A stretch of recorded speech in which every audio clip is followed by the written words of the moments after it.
So our starter today is to help us to understand what might be involved when we develop a construction project. So, what do you think the following sentence means? Interpreting technical information. So we're going to complete this starter in two parts. First of all, I'm going to ask you to take 1 minute to silently reflect on what you think it means. And I really want to clarify here. Now, I'm saying, what do you think it means? Think, very crucial term, because I'm not after the correct information, I'm just after your opinion. So after 1 minute of you silently reflecting that, I'm then going to ask you to talk, or someone in the room is going to ask you to talk to the people next to you to share your ideas. But it's really important that we take at least 1 minute just to have that silent moment of reflection, breaking down each word. What does interpreting mean? Technical, and then information. Okay, starting now. So I did suggest previously that you might want to break down each individual word. So let's start with interpreting. Interpreting. What does that actually mean? Anybody willing to share their ideas by raising their hand? Brilliant. Thank you to those who shared. To understand, that is one way to define the word interpreting. Technical. What do we think technical might mean? Well, so the next word we need to break down, or words, sorry, is technical information. So first word, technical. What do we think it actually means? I'm going to tell you, if I may. Technical means when you're relating to a particular subject, and information relating to a particular subject or a particular thing. So when we merge the two things together, we're looking for key terms that relate specifically to construction. So that's what we mean by interpreting technical information, understanding key terms that relate specifically to construction. So here's a question. What technical information do you think relates to construction? So for this task, I'd like you just to write down some rough ideas in the back of your green books. So here are some examples of some conventions, lots of different types here. Look at the images. What do you think they're showing you? What are they actually representing? If we could pause the video here and have a few hands up ideas, some answers, what are they actually showing you? Some of you may have said things such as, well, they're showing you buildings, they're showing you what the inside of a mug looks like, they're showing you a room from above, because that's this image here, room from above, what half a drink might look like, the front of a house, the front and side of a house for this one, I guess. And then the other one, now this is a technical drawing style that you may have covered in Key Stage 3. Can anybody remember what it's called? Hands up for volunteers, please, and thank you. Haha, it was a trick. I'm not going to tell you what it's called because it's going to come up later, but well done for sharing your ideas, if any of you did. Moving on then. Now that we have talked about what the images show, what do you think the term convention actually means? Because it can't just be, specifically about buildings, because, the image of the product, like cut in half, that's not actually a building. So it doesn't just relate to buildings or architecture or even construction. So what do you think the term convention actually means? Pause the video here, discuss it with the people next to you, and then after a couple minutes, we'll come back and we'll share ideas through hands up volunteering.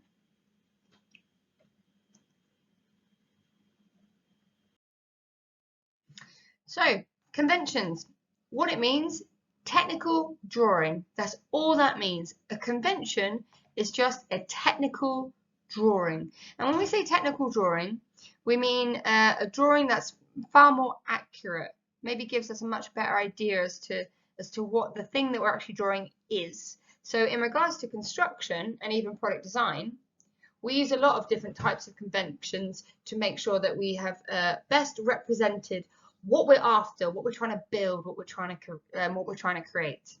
So on the screen here, we've got 5 different types of conventions, 5 different types of technical drawing. And this entirely relates to your task 1. So your task 1, I would like you to see if you can match the convention name with the examples that I've previously shown you. So on the left-hand side of the slide here, you can see we've got the 5 different convention names. We've got floor plan, section, front elevation, isometric, and 2-point perspective. I'd like you to see if you can identify or guess which image represents a floor plan, which image represents section, etc. Now, this goes back to the question I asked you earlier, because some of these conventions you have done before, hopefully in Key Stage 3, and maybe already in Year 9 if you study design and technology. So give it a go. Try and work independently before you start to work with others on your table. Work on your own first of all to see how many you can identify. Okay, we're going to go for the answers now. E is a floor plan, so well done if you got that right. B is section. So this is literally when you take a product or even a building and you just cut it down the middle and you draw that view. So it shows you what the inside of something might look like. A was front elevation, and this is literally just where you see the front of something. C was isometric, so hopefully quite a few of us got this one. This is hopefully definitely something you would have done in Key Stage 3 in design and technology. And then D, 2-point perspective. And again, we did some of this in Year 8 for Key Stage 3 with the clock project and with, I believe, the electronic device holder. But don't panic if you've not done it before. We're going to practice one of these today. So, which convention are we going to look at today?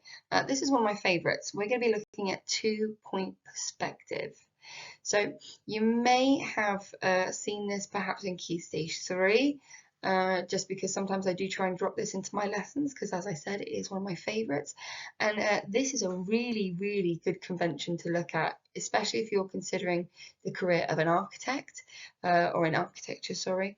But again, even if you're going into plumbing or electrician, it's still a good convention to understand because this might be something that you're shown when completing a project. So task 2. Now this is going to take you roughly 15 minutes.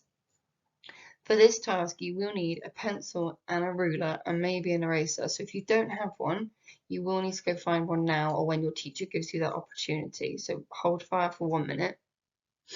And then step 2, I'd like you to watch the YouTube video below in full. It's only 3 minutes. But then the third task, I'd like you to play the video again, but this time after each step is shown, I'd like you to pause the video so then you can practice in your green books. Anywhere on those 2 pages that you've been working on. If you need to go onto a 3rd page, that is absolutely fine. If you'd rather work on plain paper and then glue that work into your book, again, that's absolutely fine if that's how you'd like to work. But this is just a brilliant opportunity for you to practice this skill. Okay, so task 3. So this will take you 15 plus minutes. It might take you till the end of the lesson. But now that you have practiced the skill using the video, I'd like you to try again. But this time, I would really like you to draw a 2-point perspective house of your own design. Or if you've actually picked up the skill quite quickly and you really want to challenge yourself, I'd love it if you could draw your own street. So it could have houses, it could have shops, it could have a play park, a skate park, it could have a roller coaster. I really, really don't mind. But the thing you have to really focus on here, guys, is the convention, is the skill of 2-point perspective. Again, if you're not too sure, the video might be played a 3rd time if you ask very, very politely, or it could be played in the background. And on the following slides, there are just a couple images of different 2-point perspective streets to give you some inspiration and some ideas. Please don't worry about adding colour to your work. This is something that we're going to look at in another lesson. We're going to look at how we can actually add symbols or colours to these conventions to make them even more accurate. So just focus on the actual drawing style or drawing skill just for this lesson.